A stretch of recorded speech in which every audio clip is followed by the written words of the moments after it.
Welcome back to another video. My name is Aaron and I help people expand their consciousness. Now on this video, I'll be sharing with you the most powerful technique that you can apply for changing your subconscious beliefs.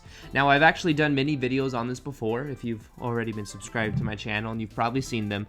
But what I want to do is really emphasize a simple perspective and idea that can allow us to reframe a lot of what we think to be true and really allow us to change the model for the way we see the world. Because what happens is, as we grow up, we obtain certain experiences, we see the world in a certain way, and those ways we see the world go on autopilot, meaning that simply once it gets to a certain part, it's like that repetition has made it so that we simply see the world in that way, and we no longer question it because we think that it is simply the way the world works.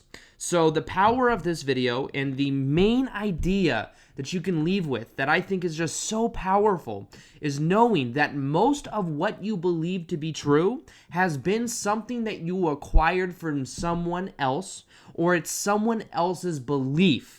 Now, what this means is it comes with the awareness of knowing that most of what we believe to be true has come from a certain part of our life, and that is from when we are born till about the age of 8 to 12 years old, and that within that period of time, most of the hard, deep-rooted beliefs for the way that we see the world has been formed during that period in our life. Now, when we go through that period, where do the most of those beliefs come from? They come from our parents, they come from our peers, they come from different experiences that we've had, and based upon those experiences, we derive meaning to it, and that meaning then becomes a definition for the way that we see the world. So changing these aspects is first off realizing that most of what we think to be true is a hand-me-down belief. Now, not everything, because some things come from reference experiences, but most of what we experience, something happened, and then the meaning to why that happened, when we looked around, we were many times told that this is the way it is, or we were disciplined in a certain way into thinking that that's just how it has to be. Now, I want to give you an analogy. I'm finding that analogies are very powerful ways of expressing ideas. And imagine that when it comes to beliefs, you can think of it in the form of luggage.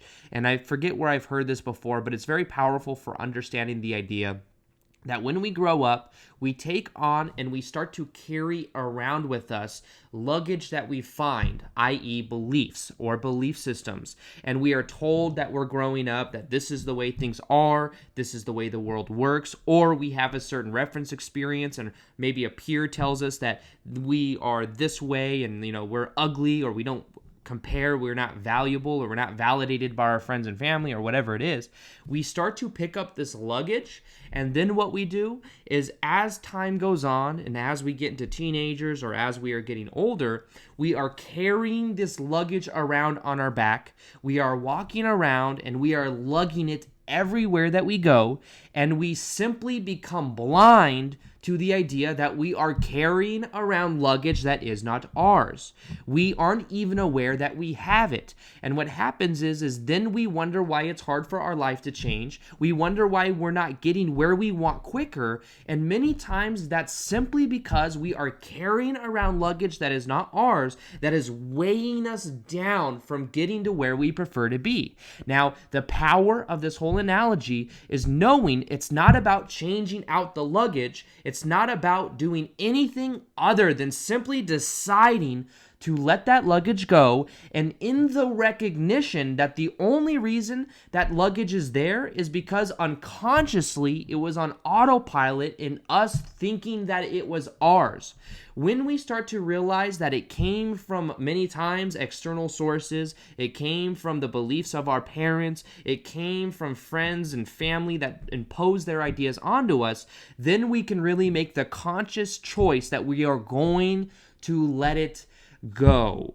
Now, letting go of those beliefs, letting go of that luggage, then frees you up to decide who you prefer to be, and then from that point to get where you want in a much more efficient way, because you aren't being weighed down by all of that luggage which isn't yours. Now, the other part of this is knowing there is still a level of responsibility, and what this means is it's not about blaming and putting the blame on our friends and family. It's not about knowing and thinking that it's because of them that we are this way. It's in the recognition that we can let go of those beliefs, but it's knowing that at a certain point on an unconscious or a conscious level, we agreed to those terms. We agreed to those beliefs having power over us, or even those subconscious beliefs. And because we agreed to it, that's where we then take the responsibility, because in the moment right now, we simply choose that it no longer is something that serves us. It's no longer something that we want to lug around and thinking that this is our luggage.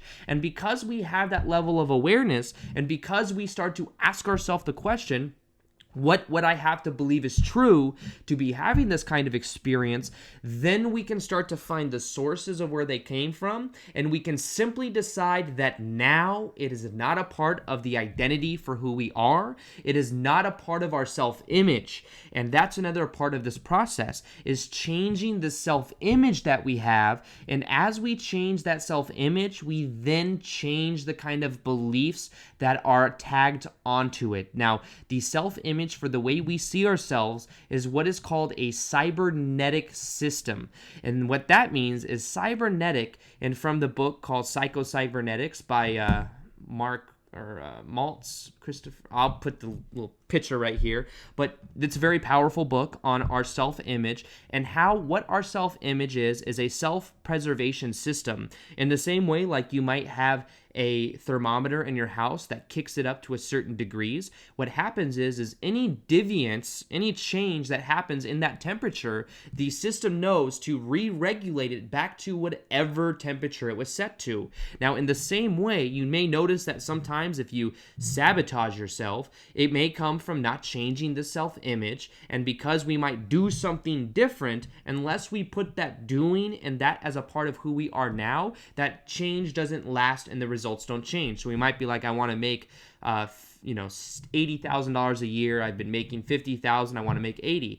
That will not happen until we change our self-image for the way that we see ourselves. If we unconsciously think that we're only capable of making 50, then we won't actually make that 80. So we have to re-regulate ourselves and start to view ourselves in a completely new way in order to then understand that that will help us let go of a lot of those beliefs that are holding us back, and that as we begin to have that level of awareness, everything begins to change. So remember that it's also a part of gaining responsibility and knowing that we cannot change what we do not own. So we have to know that these limiting beliefs that we had, that is something that we consciously let happen. Now, don't beat yourself up. Don't feel guilty for it. But realize that when you start to understand and not blame yourself, but you have that level of awareness, you can then simply decide it no longer serves you. You are now aware of your self-image, and you can simply decide that you're going to let it go. So the power of this whole video is knowing that most of what we believe to be true came from reference experiences of people telling us what to believe, of feedback from peers. It isn't actually our luggage. It can then be seen as opinion, and then we can simply decide to let go of all that luggage that we are carrying around. We can know that as we change our self-image, as we simply start to ask the question, what do I believe is true, in order to have this kind of experience, we are bringing the subconscious into the conscious. We can simply decide that that is not a part of our new self-image that we have. And as we begin to rinse and repeat this process and this level of awareness, you'll find that it dramatically changes your life in a very powerful way. So with that being said, I hope you guys enjoyed this video. Feel free to like this video if you liked it. Subscribe if you haven't already. And as always, I will see you guys on the next video. Peace, much love, namaste.